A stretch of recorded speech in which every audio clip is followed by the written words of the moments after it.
Akashwani presents Morning News.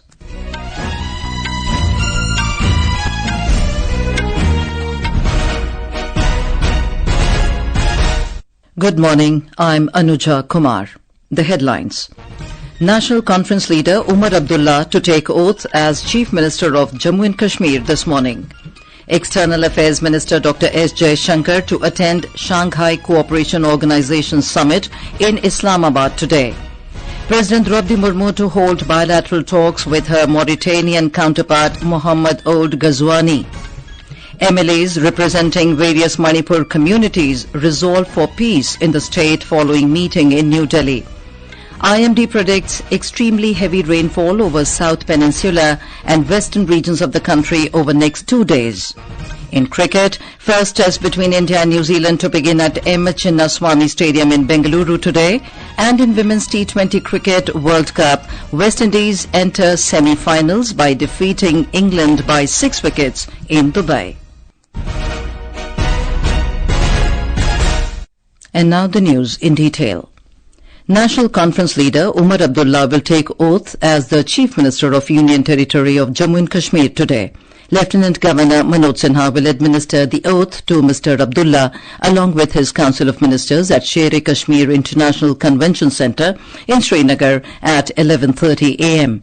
Congress President Mallikarjun Kharge, Leader of Opposition in Lok Sabha Rahul Gandhi, Priyanka Gandhi Vadra and K.C. Venugopal, Samajwadi Party President Akhilesh Yadav and other leaders of INDIA bloc are expected to attend the oath ceremony. Our correspondent reports, Omar Abdullah's swearing-in comes after his party secured 42 out of 90 assembly seats in the recently held elections. Stage is all set for Omar Abdullah to take oath as the first Chief Minister of the Union Territory of Jammu and Kashmir after the abrogation of Article 370 and 35A in 2019. Mr. Abdullah, along with his Council of Ministers, will take the oath of office administered by Lieutenant Governor Manoj Sinha at 11:30 this morning at Shanghai Kashmir International Convention Centre in Srinagar. Abdullah's return to the Chief Ministerial role for his second term has sparked considerable excitement among the public, marking a pivotal moment for the region. Meanwhile, elaborate security measures have been put in place around the venue to ensure a safe and smooth event. This is Sunil Kaul for Akashwani News from Srinagar. The Central Election Committee meeting of the BJP was held at party headquarters in New Delhi yesterday to finalize the names of the candidates for the upcoming assembly elections in Jharkhand.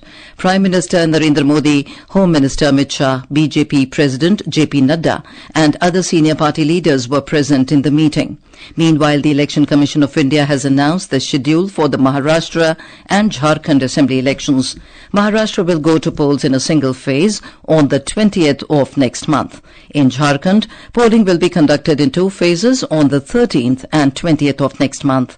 The counting of votes in the 2 states will take place on the 23rd of next month. Political activities in Jharkhand have intensified after the announcement of dates of assembly elections yesterday. We have more from our Jharkhand correspondent. Both NDA and India Alliance are busy in finalizing the list of candidates. They are involved in hectic parleys with their allies to decide seat-sharing formula. BJP's Jharkhand election co-injar Himanta Biswa Sarma has said this time BJP will contest elections with AJSU party, Janata Dal United and Chirag Paswan-led LJP. On the other hand, Jharkhand Mukti Morcha will contest elections with Congress, Rashtriya Janata Dal and CPI-ML. JMM has authorized party president Shibu Soren and executive president Hemant Soren for seat-sharing formula among its allies and list of contesting candidates. Meanwhile, Congress has appointed 3 observers in the state for assembly elections. With KK Lal's report from Ranchi, Vishnu P.S., Akashwani News.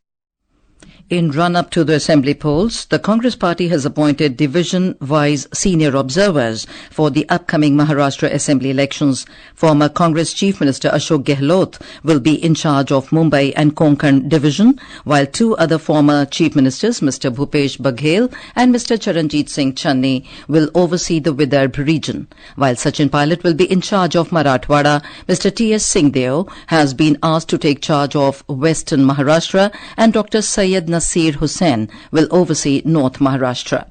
On the other hand, Maharashtra's Chief Minister Eknath Shinde has expressed hope that the people will vote for developmental politics in the upcoming polls. NCP Chief Ajit Pawar, too, hoped that voters will judge the ruling alliance by its performance, stating that NCP is dedicated to ensuring everyone's welfare and uplifting the poor. External Affairs Minister Dr. S. Jaishankar will attend the 23rd meeting of the Shanghai Cooperation Organisation SCO Council of Heads of Government in Islamabad today.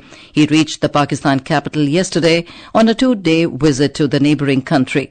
The SCO meeting is being held under Pakistan's chairmanship, and Dr. Jaishankar will represent India at the event. India remains actively engaged in the SCO format, participating in various mechanisms and initiatives within the organization.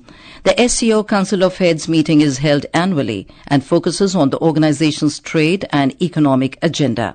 Dr. Jaishankar had earlier remarked that his Pakistan visit is for a multilateral event and ruled out the possibility for bilateral talks.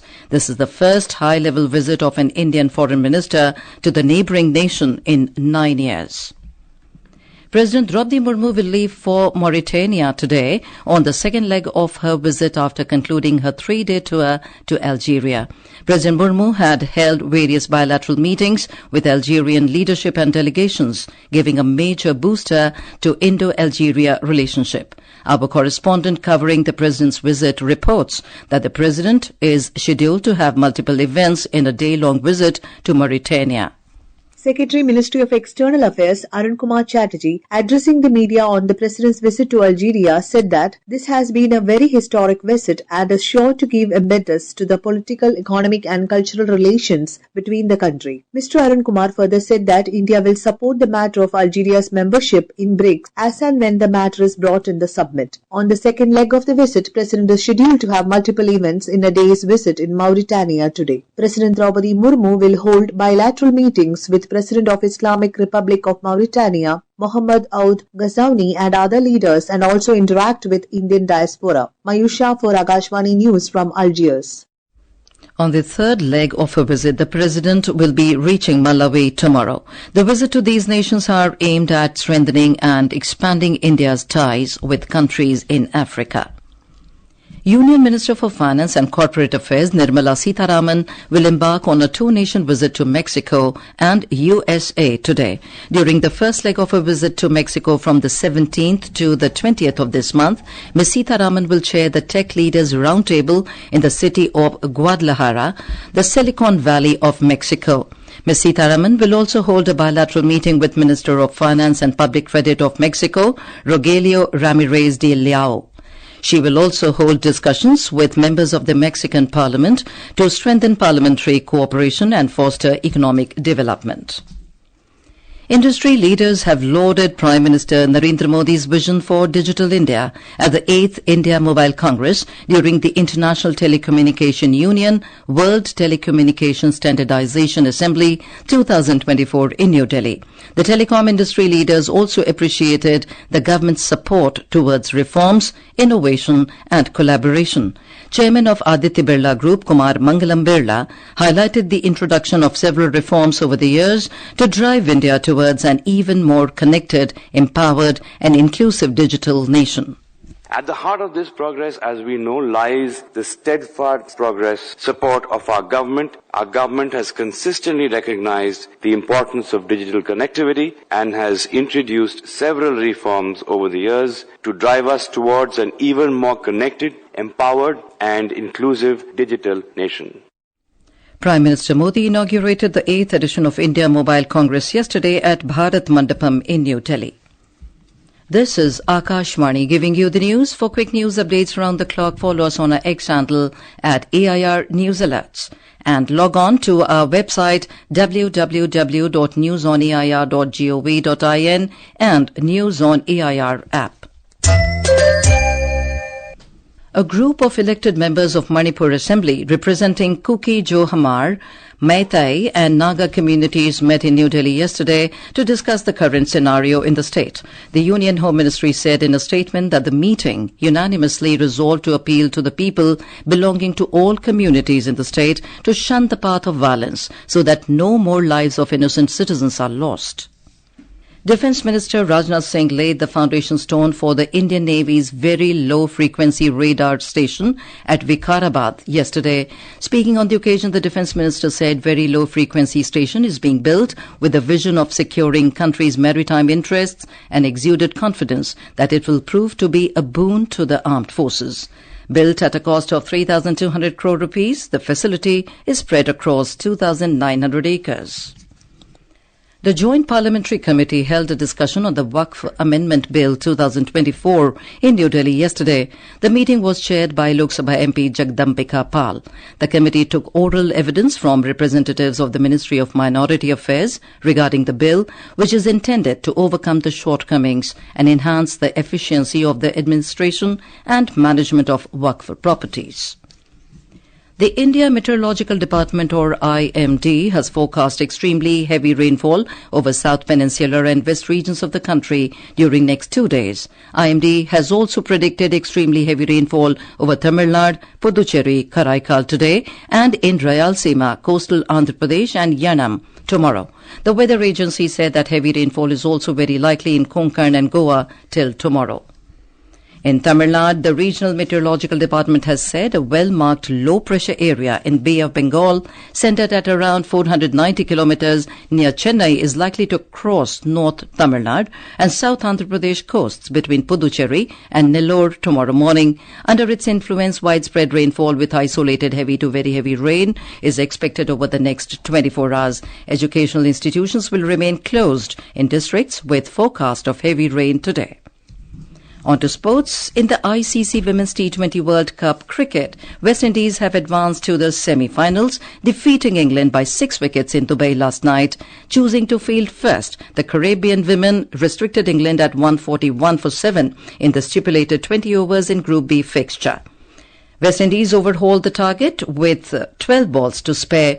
Openers Kiana Joseph and Hayley Matthews scored impressive half-centuries. Australia and New Zealand have advanced to the semi-finals from Group A, while South Africa booked their semi-final berth from Group B along with West Indies. In cricket, the first men of the 3-match series between India and New Zealand will be played in Bengaluru from today. India will also be aiming for their 19th consecutive series win at home since the 2012-13 season. Rohit Sharma will lead the Indian side, while wicketkeeper batter Tom Latham will captain the Kiwis. The second test will be played from the 24th to the 28th of October in Pune. The third and final test will take place from 1st to 5th of November in Mumbai. And now for a look at today's newspapers, it's over to Tanvi Khurana. Thank you, Anuja. All the dailies have covered the information on the announcement of polls in Maharashtra and Jharkhand. Hindustan Times writes, November 23rd, decision day for Maharashtra, Jharkhand Assembly elections.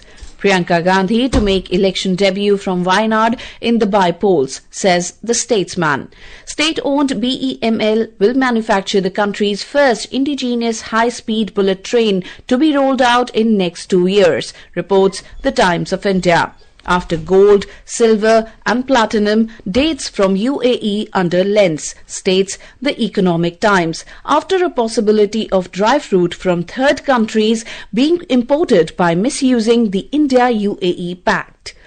UP bringing in ordinances to make spitting in food an offence without bail, writes the Indian Express. And finally, National Capital Region's second airport almost ready for operations, reports the Pioneer, about the Noida International Airport representing a crucial milestone to start commercial operations by April 2025. And with that, it's back to you, Anuja. Thank you, Tanvi. And now before we end the bulletin, the headlines once again. National Conference leader Omar Abdullah to take oath as Chief Minister of Jammu and Kashmir this morning. External Affairs Minister Dr. S. Jaishankar to attend Shanghai Cooperation Organisation Summit in Islamabad today. President Droupadi Murmu to hold bilateral talks with her Mauritanian counterpart Mohammed Ould Ghazouani. MLAs representing various Manipur communities resolve for peace in the state following meeting in New Delhi. IMD predicts extremely heavy rainfall over South Peninsular and Western regions of the country over next 2 days. In cricket, first test between India and New Zealand to begin at Chinnaswamy Stadium in Bengaluru today. And in Women's T20 Cricket World Cup, West Indies enters semi-finals by defeating England by 6 wickets in Dubai. And with that, we end the morning news. Have a nice